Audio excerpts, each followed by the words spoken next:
Hey, here we are, live and in concert. This is Boles.tv. Hey, it's Boles.television. And we are coming to you live from the east coast of these United States. And it's interesting because a lot of technical updates since I last saw you, and a lot of them happened in the last 20 minutes. BIOS update for the computer, usually disastrous. Not too bad as far as... Here we are, live and in concert. This is Boles.tv. Turn down the television when you're monitoring yourself. At least we know the new microphone is working, and we seem to be live. And the firmware of our camera was updated, which has, I don't think, ever happened to us in the 2 or 3 years we were doing this live stream. And I hope it's faster, better, stronger, built better. Who knows? We're going to find out. But so far, it looks like the camera's working.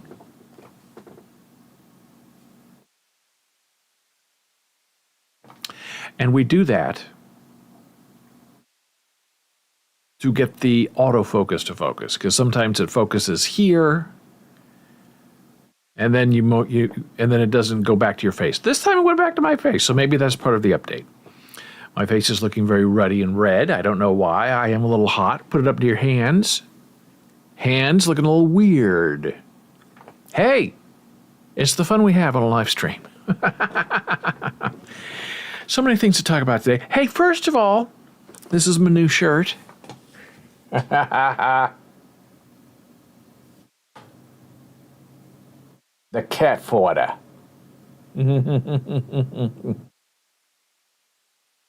Now that's fun.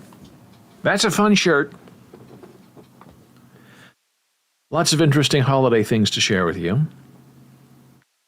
But first, received this in the mail today. Yesterday. Cory Booker for U.S. Senate. Now, Cory Booker's a very interesting guy, very smart, one of 2 senators from the great state of New Jersey. He is our senator. And, 10, 15 years ago, he was at Rutgers, Newark, teaching a class on education. I was at Rutgers, Newark, and UMDMJ, which is what it was known back then, and NJIT, teaching theater and public health, and dramatic literature. And I met Cory. Wonderful guy then, big, tall guy. Wonderful guy now. He is our senator. We follow Cory Booker wherever he shall dare to lead us. Now, the wonderful and beautiful Jana Marie Sweetheart went to a store in Manhattan, bought me a wonderful gift. I think it's 2 gifts. I'm not really sure because I'm not allowed to know about it. But I was given one of the gifts early so I could share it with you here on the live stream. And so, I could enjoy it myself as the holidays are arising and approaching. Okay? A lot of fun. So I get this cute box that I'll show you.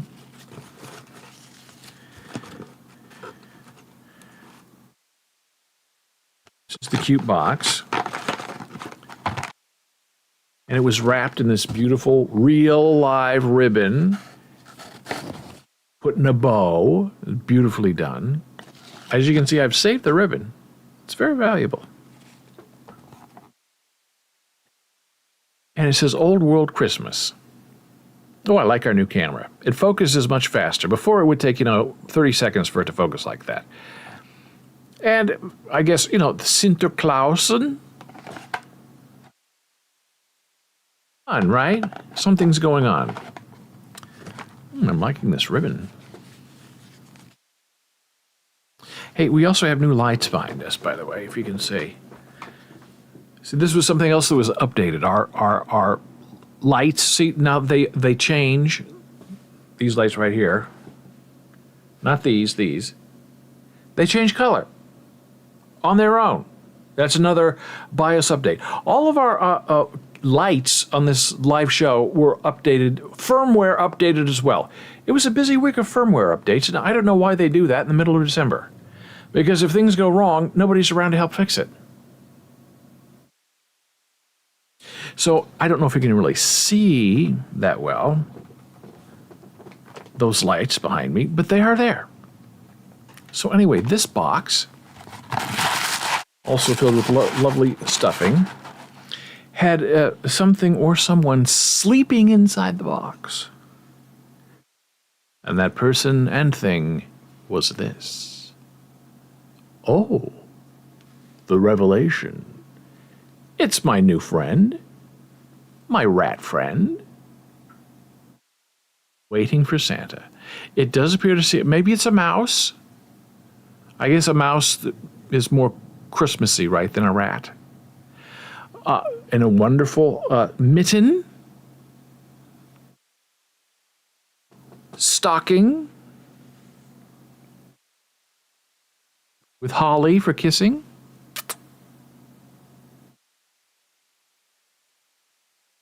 And a candy cane hat, sort of. I guess it's just a hat. But it looks like a candy cane to me. This does appear to be right, though. This was off a little bit, but it seems fixed now, so I'm happy about that. Because it used to be kind of behind him. So, and it has a little wire here that you can hang on the wall. So I think our friend will be joining us somehow. If I had something to hang it on, I would hang it on right now. My nose is always available. So this beautiful thing was inside of this. So you open this up, and it's a rat in a mitten. Very beautiful, very delightful. Cute. What are you going to do? So cute. Now, another thing to share with you today is my ongoing learning of Italian. That is part of our ASL opera project, bringing interpreted opera performances to the deaf internationally across the stages. And so once you start getting level A1, A2, you're starting to move into the Bs. It can be a little difficult because you're looking for new source material to read and interest you. And there are online newspapers, there's a lot of Italian content on YouTube. But sometimes the most fun you can have is reading a book. All of the Harry Potter books have been translated into Italian for Italian children. Of course, wonderful, right? I'm sure this is an international effort. But when you're old like me, and you've seen the Harry Potter movies and you really haven't read all the books, it's a wonderful challenge to have a story that you sort of know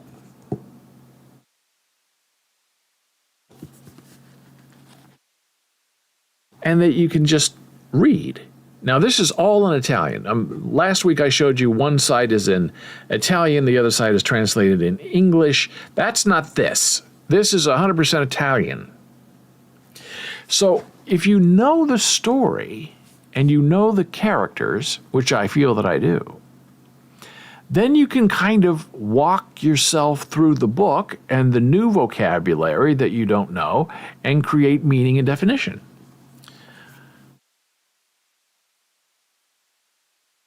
So that's one book. I've been very lucky in getting access to these books. Here's another one. Prisoner of Azkaban. They're hardback. They're all hardback books. They're also on Kindle. And I think they even come in paperback. But I always like a hardback book. The only complaint I have so far about these books is the paper quality. Very, very cheap. So, this isn't something that's going to last forever. This is something that, as you put your fingers on it, it feels rough, like wood kindling. It's not soft and smooth. It's not bright white. It's sort of an off yellow, which makes it hard to read. Now, as you can see, where these books are getting bigger as we go. Here's another one. Harry Potter, Mr. Potter. Alan Rickman, right? I'm working on my Alan Rickman voice for my 11 Labs AI experience. This is also, see, embossed, hardcover, back. Now you get, look! These are the first two. Look!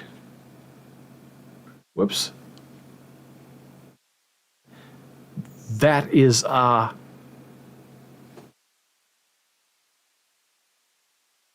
getting bigger and bigger by a minute. I don't know why it's so much bigger. I don't know much about Harry Potter. I'm really not into Harry Potter, but I am into Harry Potter in Italian. And that weird thing you see going on with my eyes, that is our NVIDIA beta test we are working on, where it always makes your eyeballs looking at the camera. So if you're looking away, looking down, your eyeballs will be moved up. It's all done through AI, and it's frighteningly interesting considering the fate of the world. So this is the really big book.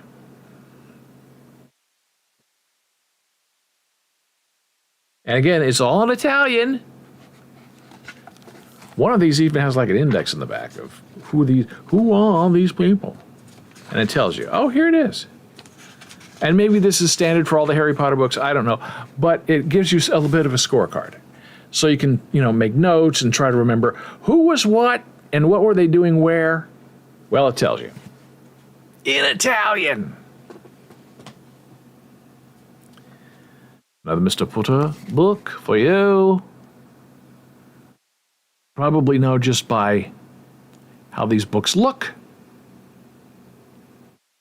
which story they are telling. Another big, I don't know why some of these books are huge and other books are very thin. Maybe you know, I don't know. Oh, there's Alan Rickman, Professor Snape. Hardcover again. Big, right? Massive book. Again, terrible paper. These are all liked by the same people. Now, what's interesting is the standard, at least it used to be, in providing translations of popular books. Somebody has to sit down and take the original Harry Potter book in English and translate it into, let's say, Italian or Spanish or whatever, right? The interesting thing is when it comes to royalties for the translated book, the translator gets 50% of the royalties of books sold. Now, maybe J.K. Rowling is powerful and big enough where she could say, you want to do my book and make $1 million? Fine, but your royalty is not going to be 50% of my money. It can be 10. And I'm sure she has people all over the world who would take 10% of her profits for the honor of translating one of her books. Last one so far, J.K. Rowling again, hard copy, all different, all very beautifully done, very exciting stuff. And imagine, you're a young kid, and you think, oh gosh, I live in Italy. I love Harry Potter. I've seen all the movies. I don't really understand English, but I sure would like to read the books. Well, you got to wait. I mean, it can take years for translated copies to, make it to the marketplace. Because they're probably negotiating how much, the interpreter gets paid. Because I did a project a long time ago of a play by a famous Polish playwright, wanted it translated into English. And so I would sit there with him and he would tell me in his English what the line said and what was going on. And then I would take that and sort of heighten it and translate it into something a little more dramatic in the English language. And yeah, you get 50%, but if nobody does the play, nobody performs the play, there's no income stream, you're basically getting zero. But I guarantee you people who are reading Harry Potter in languages other than English are not starving. Those translators are getting paid and getting paid a lot. Now, we're not done talking about fun stuff. Now we're going to talk about Trader Joe. Now, it is that time of year. And as I've said, every year around this time, there's a very special sort of birra, B-I-R-R-A, as they say in Italian, or beer in American. And this is the one that is absolutely spectacular. Now, I warn you, as you can see on the label, this little teeny tiny can of beer, this is not focusing, is 9.8% alcohol by volume.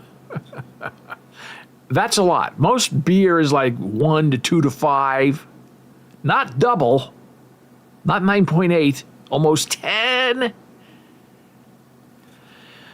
But I tell you, and this comes in a pack of 4, and each one of these teeny tiny little cans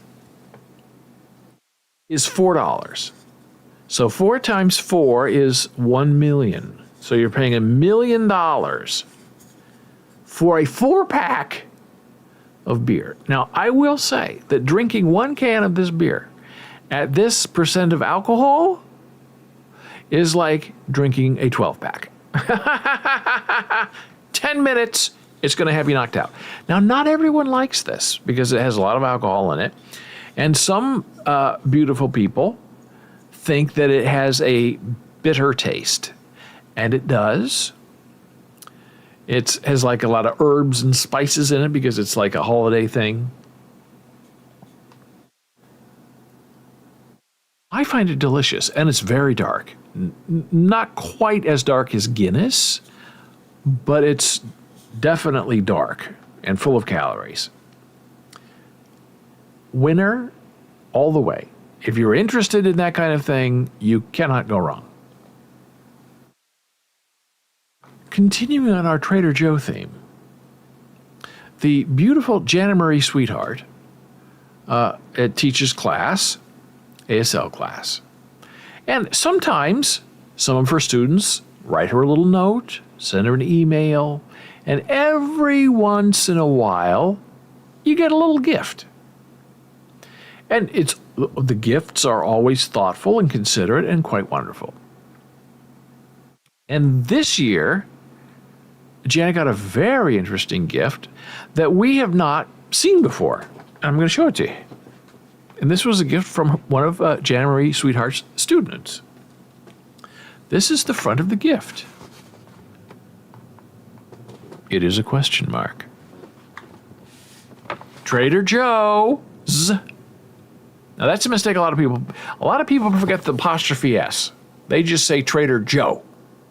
It's not Trader Joe, it's Trader Joe's. Mystery pack, 1, 2, 3. It's like a very, very thick paper bag, but as you can see, huge. It's a huge bag. So you flip it around. Hey, it's the same guy. Here he wonders. Tattoo on his forehead. Here he doesn't know anything. Excuse us, no peeking. So here's the lowdown on what this is. Within this pack are 3 different reusable shopping bags. Now you might say, a shopping bag? Who cares about a shopping bag? Hey, first of all, it's Trader Joe's. Second of all, it's New York City. Everybody has a bag of some sort. You got to have a bag. Reusable shopping bags may come from different areas around the country, or specialty bags only available on this pack. Which bags? 'Tis a mystery. So inside this, and there has been peeking done because this has been opened. So inside this bag are 3 Trader Joe grocery bags. And that's fun. So this particular student happens to work at Trader Joe. And I love Trader Joe. Janet, we go almost every day to get something from Trader Joe. So let's look inside and see what we got. Huge. Here is the first one. It says coffee, milk. Coffee, tea, or me. 1970s movie. That's not what this is.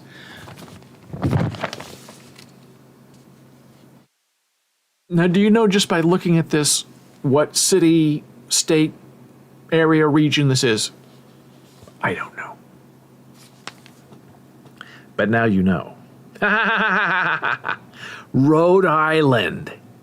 Now, this is pretty cool. A Rhode Island bag.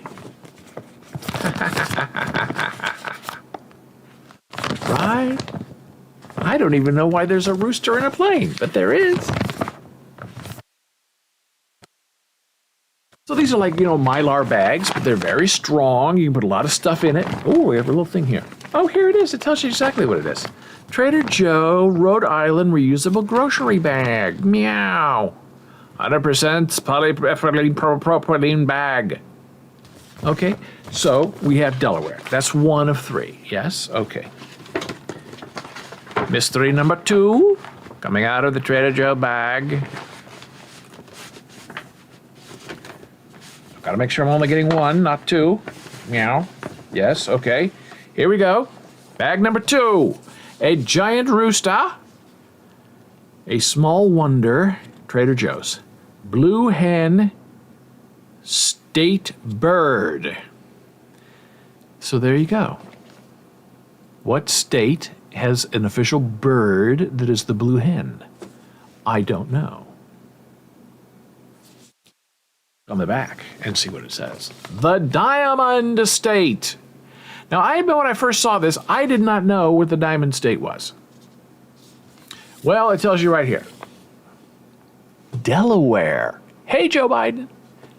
Delaware is the Diamond State, and they have the blue hen as their official bird. I find that interesting. Here's the fun on the inside. Delaware. Now, will we ever use these bags? Probably, because it's New York. You gotta have a bag. The shore. Let's look inside for the actual tag. Oh, the tag is so cute. Delaware. This is a Delaware bag. Meow. See? Delaware, yeah? Okay. Yeah. Fun, right? What a wonderful gift. It's the gift that keeps on giving. And as I've said before,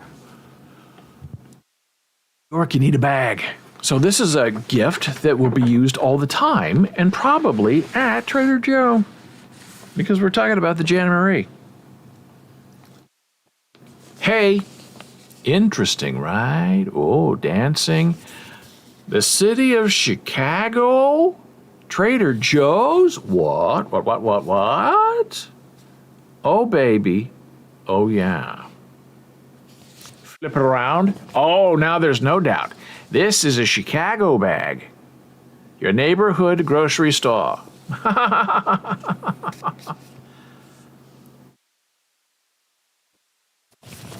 So this is not a state. This is a city. New York City's Trader Joe bag, very popular.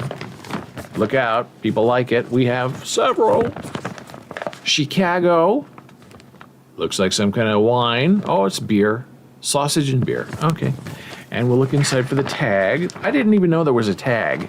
I mean, I looked all over for the Delaware one, couldn't figure it out because I can't see anything that small. And there's a tag right there that tells you what it is. This is a Chicago bag. 100%. So, all three of these wonderful gifts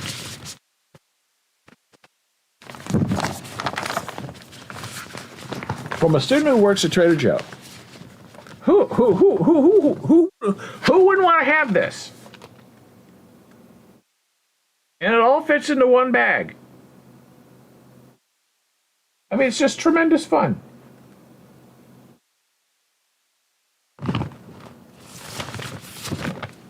Now, the trick is getting all of these bags back into this bag.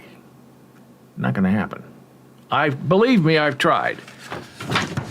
And if I were more responsible, I would do it right now, but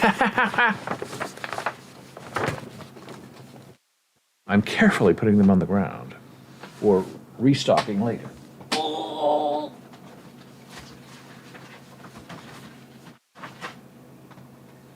I'm going to roll over them with my chair. Don't tell Jana Marie. You don't know anything about it. Stay innocent. So then, as Jana was thanking her student for that wonderful gift, the student say, "Hey, what cities did you get?" So, took a picture, sent it to the student. "Oh, wow, you got great cities." Well, what did the student get? That's the real question. Hey, now we know. These are the bags. So this is the bag right here. You can see, right? The bags that go in this bag. This is what the student got. Aren't these fun? Fun and educational. I mean, imagine if you had every bag, state and city bag that Trader Joe created. You could teach a whole history class, social studies class. I'm going to Boise. Obviously, Idaho. It's pronounced Boise. Cute. Love it. Next, Florida, Trader Joe's. Okay. Crazy. Florida is a little disturbing, but we accept Florida because, well, what choice do we have? And finally, we have this lovely one, Trader Joe's Atlanta. So this is a city. It's interesting. In the students' pack and our pack, you get 2 states in a city. So far. Love it. Admit one to the great Peach State. So what a great gift from a wonderful student sharing all these intimate and fun things from Trader Joe. So now we're going to talk a little bit about social media and Mastodon. Now, we've gone here many times before. This is our Mastodon instance, as they call it, at boles.xyz. I'll put that in chat right now, so you can follow along if you want to. Mastodon is part of the Fediverse. Yeah. What's that? I don't know. Nobody really knows. But it's like a social media platform that you can run your own. And it's like everybody has their own version of Twitter, which is the website that you're using. And then they all kind of talk to each other. So you can exchange information across platforms. On Twitter, you're either on Twitter or you're not on Twitter, right? And if you're on Twitter, you really can't go outside of Twitter. You can't interact with people who are on, say, Facebook. Facebook is a silo, its own thing. Instagram is its own thing. And Mastodon is more open, where you can federate with other places, other people, and other things. Now, Instagram has started Threads, which is supposed to allegedly be their answer to Twitter. And it's also allegedly supposed to be part of the Fediverse. Meaning that one day, using Activity Publish, they will publish their posts and their information into the Fediverse. So theoretically, if you are on boles.xyz,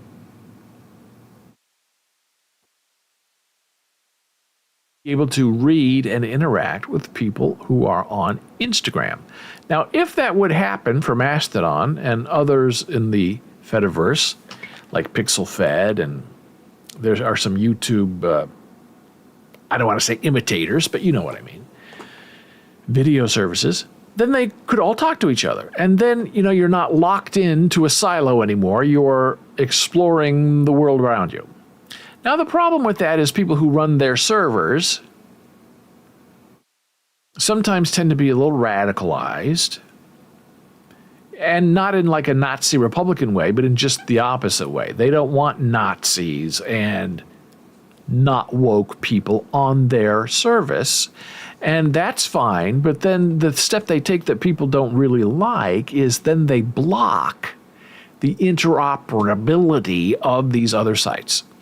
And the sites they're blocking are, maybe based on AI, based on topics that they don't really like very much.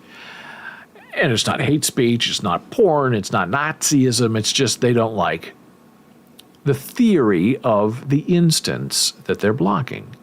And others in the Fediverse get very upset with that because that goes against what we're trying to do here. You don't block entire domains if you own your instance in the Fediverse.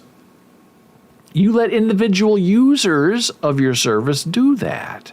They don't want to see a topic, they can block it themselves. They don't need you as the admin of your domain to block things for individuals. Well, the owners say, this is my domain, I run it, it's my hosting, it's my vision, so I'm blocking everybody I can block. It's a little weird. But we do our best. On Twitter, I had 40,000 followers. Here, I have 454. Yeah, right. Not great. But the interaction is better. And this was before Elon Musk was anywhere around. 40,000 followers, you'd post something and maybe you get one or two replies, a few likes. And on Mastodon, it's really the same thing. Maybe you get one or two likes, a couple, forwards, shares, yeah. But on a scale, 40,000 for one or two replies versus 400 for one or two replies, it's a more active place. So now you've been reminded about the Fediverse, and Mastodon is really the big central place where everything starts with this Fediverse social media experimentation. This interesting article just came out. Drivers of social media influence in the Twitter migration to Mastodon. Now, maybe a year or so ago, there was a big movement in January to leave Twitter and go to Mastodon. And that's when I moved. I disconnected all my stuff. Facebook was already disconnected, Instagram already gone. Twitter, I was hopeful because I sort of liked Twitter in its heyday because you could get news and information almost immediately. But then Elon came in and, opened the doors to all the wrong kind of nasty people that I don't want to talk to. I don't want to interact with them. And these Mastodon servers were hit hard. I mean, there were like millions of people trying to sign up in a day on a little tiny instance that couldn't handle the traffic. And it became a problem.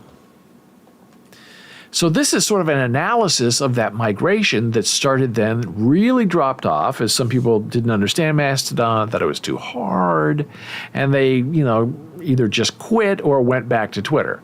And that happened. In the height of January, February last year, I was talking to a lot of people. I had 1,400 followers.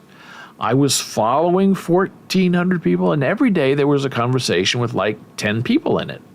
And it was very delightful. It's like what the old internet used to be. Way back when. Back in 95, 96, 97, 98. Where people were online and helping each other and having interesting conversations. And as you can see by my numbers, I don't follow or allow dead accounts to follow me. That was my theory on Twitter. I did not have any bots. I did not have any inactive followers because I would prune them and trim them. And I do the same on Mastodon. If there's an account that's been dead silent for a couple of months and they haven't posted anything in 2 months, they're not there. They're not reading. They're not involved. They haven't been seen by the system in 2 months. It's a dead account. I don't want necrotic accounts following me. So I remove them. And I, every week or 2 or 3, I do a little check to see what my dead accounts are. And in a year, I've lost 1,000 people. Following and followers. Went from 1,400 to 450. That's pretty devastating. Very, very disappointing. But sort of normal. People come, people go. They think Mastodon is too hard. I don't understand it. They want simple. They go to Blue Sky. But Blue Sky, I don't know. Sort of Twitter-ish, but they're not federated. They say they are thinking about it, but there's been no kind of final determination on that. So the migration of Twitter users to Mastodon following Elon Musk's acquisition presents a unique opportunity to study collective behavior and gain insights into the drivers of coordinated behavior in online media. We analyzed the social network and public conversations of about 75,000 migrated users and observed that the temporal trace of their migrations is compatible with a phenomenon of social influence, as described by a compartmental epidemic model of information and diffusion. Drawing from prior research on behavioral change, we delved into the factors that account for various variations on the effectiveness of the influence process across different communities. Now, I will share this entire article on our Boles server on Discord. Just so you know, that is the link, because this is too interesting and too long to discuss with you in detail here, but I will show you this one really interesting image. Quickly, we collected approximately 2 million tweets related to Twitter migration phenomenon, spanning from October 26th of 22 to January 19th of 20 and 23. Our analysis focused on a subset of over 1.3 million tweets written in English, contributed by approximately 500,000 unique users. It's a fascinating article. This is the image that I find most interesting. Drivers of social influence in the Twitter migration to Mastodon. Comparisons between the CCDF of the in-degree distributions of the Twitter and Mastodon networks. Right, main structural traits of the Twitter migration network and Mastodon network. The difference in the number of nodes is due to the presence of isolated nodes, migrated users having no ties with other migrated users in the Mastodon network. So, what does this tell you? Twitter, meow. Mastodon, meow. Interesting, sort of tied in many ways, which is great for Mastodon because Mastodon doesn't have any money. Mastodon has, one head guy and a lot of other people who help, and then the Federation. The head guy of Mastodon, I guess, turned down something like $2 billion in investments, so Mastodon could be big and gigantic because he didn't want it owned by one person. He wanted it to be federated, which is interesting because it really is owned by one person, and that one person makes all the decisions about Mastodon. What's the difference? Take the money, make your service better. So we have Twitter, Mastodon, edges, nodes, density, reciprocal, all of this is very complicated, but it just shows technically how Mastodon and Twitter are pretty much equal when it comes to these sort of numbers. Bad numbers or good numbers, they're sort of tied. Is there a difference between the two of them? We don't know. We're going to find out. Now, our next topic is religion. and really interesting. Last time we were together, we discussed this fascinating concept of the Iowa legislature allowing nativity scenes in the Capitol building. And because of separation of church and state, they thought they were being really clever and saying, oh, this isn't just about the baby Jesus. This is, we welcome all religions to have a display in the state capital of Iowa.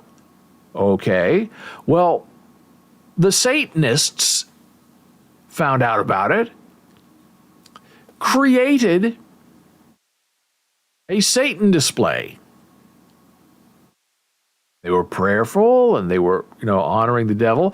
And then some guy, I think over the weekend, went in there and beheaded the Satan statue and got arrested, felony, for destroying a religious instance, which is, under the law, a hate crime. And I guess people all over the United States have donated $20,000 to this guy's defense fund because he's fighting Satan for us in Iowa, when nobody else can. Now, the smart move is let the Satanists go, have their day, and ignore them, and then they don't have any attention. There's no oxygen feeding their interest, and they become ordinary. But when you go in there and you make them the sufferer, you make them the martyr, you make them the bearer of the cross by cutting off the head of their statue, then you only help them. So now, dozens gather at Iowa Capitol for closing ceremony of controversial satanic display. So the Satanists are back. They will not be run out of town. It's all about a freedom of expression. The Grimm family poses in front of the display in the Capitol of the Satan and the Satan experience. I think it's hilarious and terrific and necessary. If we welcome all religions, then it includes the Satanists, right? Members of the Temple of Satan gather for a closing ceremony in the Capitol. And there they are, celebrating Satanism in the Iowa State Capitol. I just love it. I will put this link also in our Boles blogs, Boles Discord live stream space. This display is not owned, maintained, promoted, or supported, or associated with the state of Iowa. Now, I hope they put that same note on the baby Jesus nativity scene. Do you think they did? Probably not. The remains of the display stored in a box that was placed at the end of the gathering. Lots of candles. Satanists are big on candles. And so is the Catholic Church. So that's that. Interesting, right? Today in Christendom. What do you think about this? With a deadline looming, the United Methodist Church breaks up. A quarter of the denomination's churches have left as the faith divides over LGBTQ policies. Gay people, that's what that means. Okay, now, here's what's interesting about this. I was raised a godless Methodist.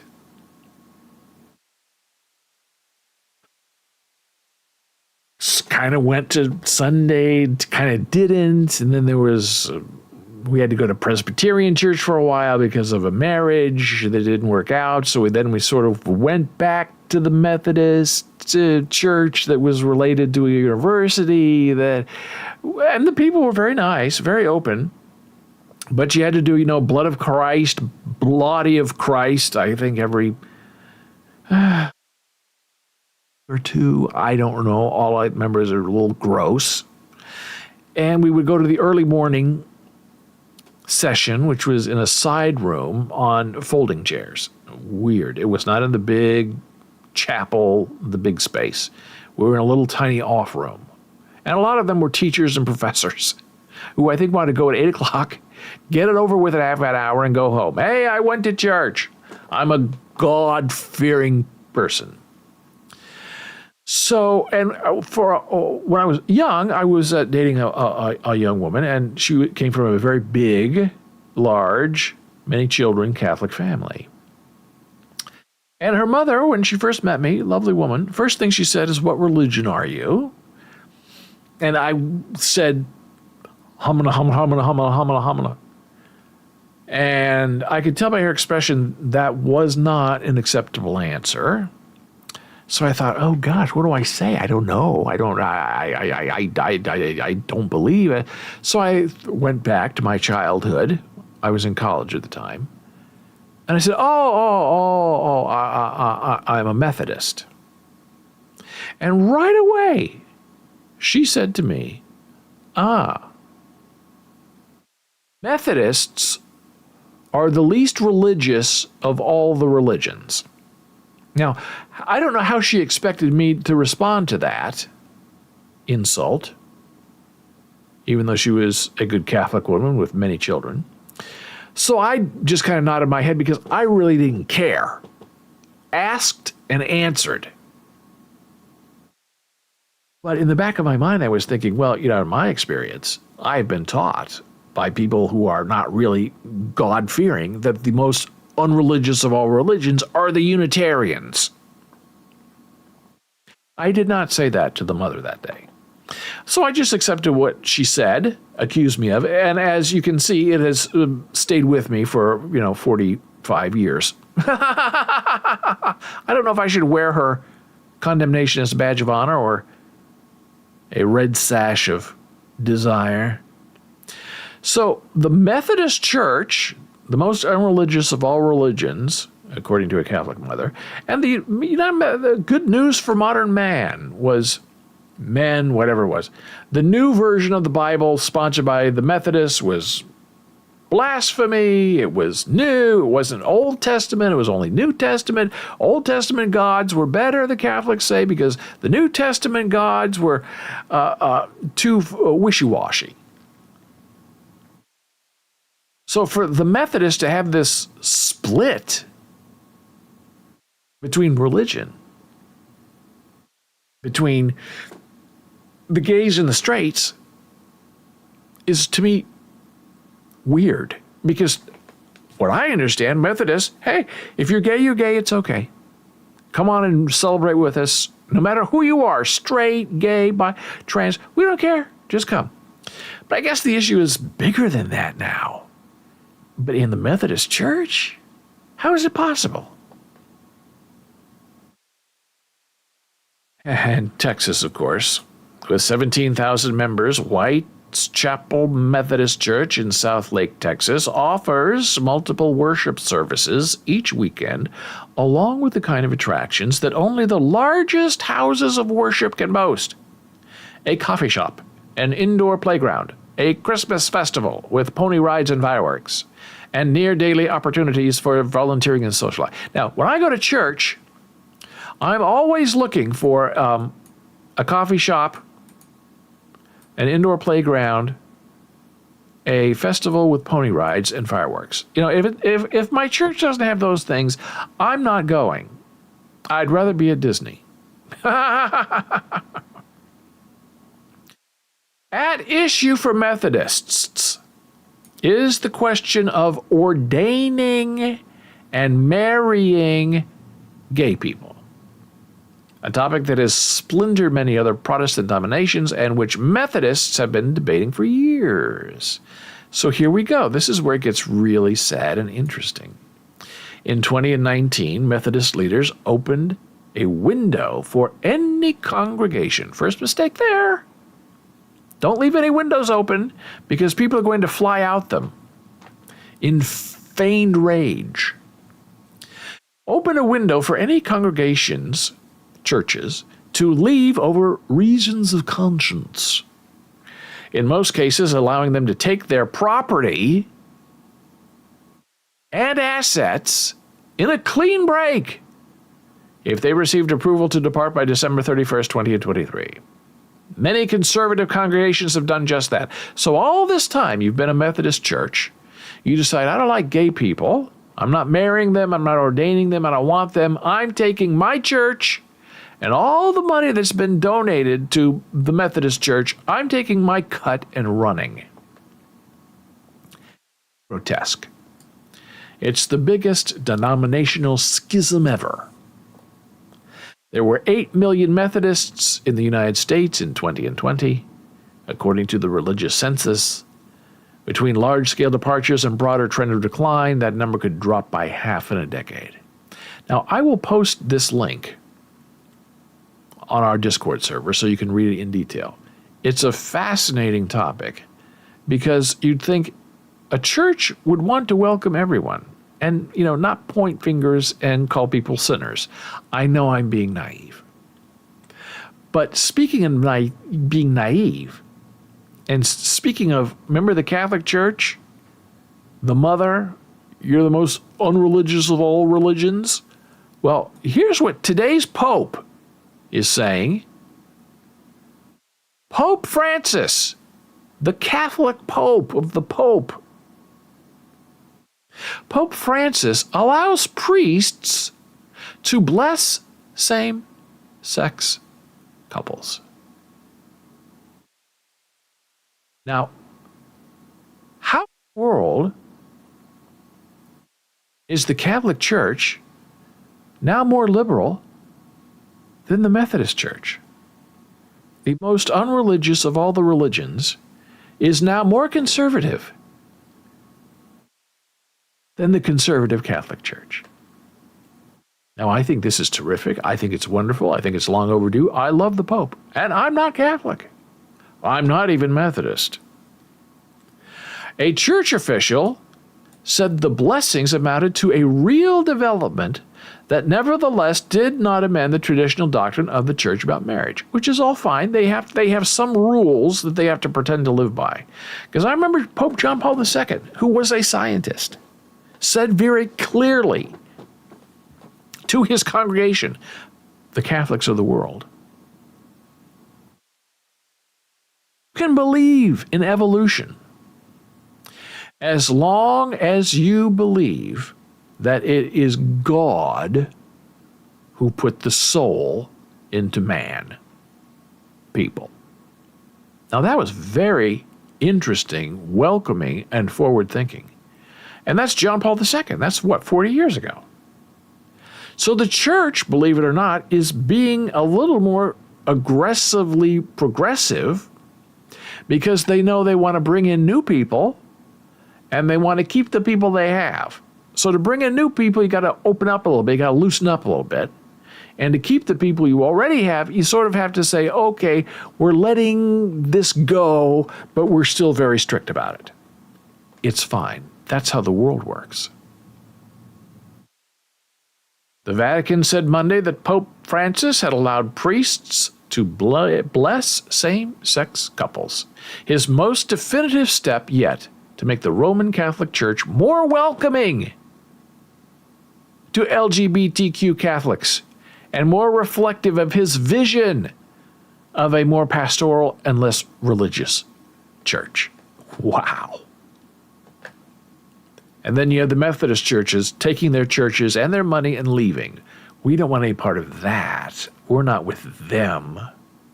The Vatican had long said it could not bless same-sex couples because it would undermine church doctrine that marriage is only between a man and a woman. But, however, the new rule made clear that a blessing of a same-sex couple was not the same as marriage sacrament. So they're trying to play both sides for now because they're in a bind. They've said one thing for 300 years, and now they're trying something new. It was also stressed that it was not a blessing of the relationship and that to avoid confusion, blessing should not be imparted during or connected to the ceremony of a civil or same-sex union or when there are any clothing, gestures, or words that are proper to a wedding.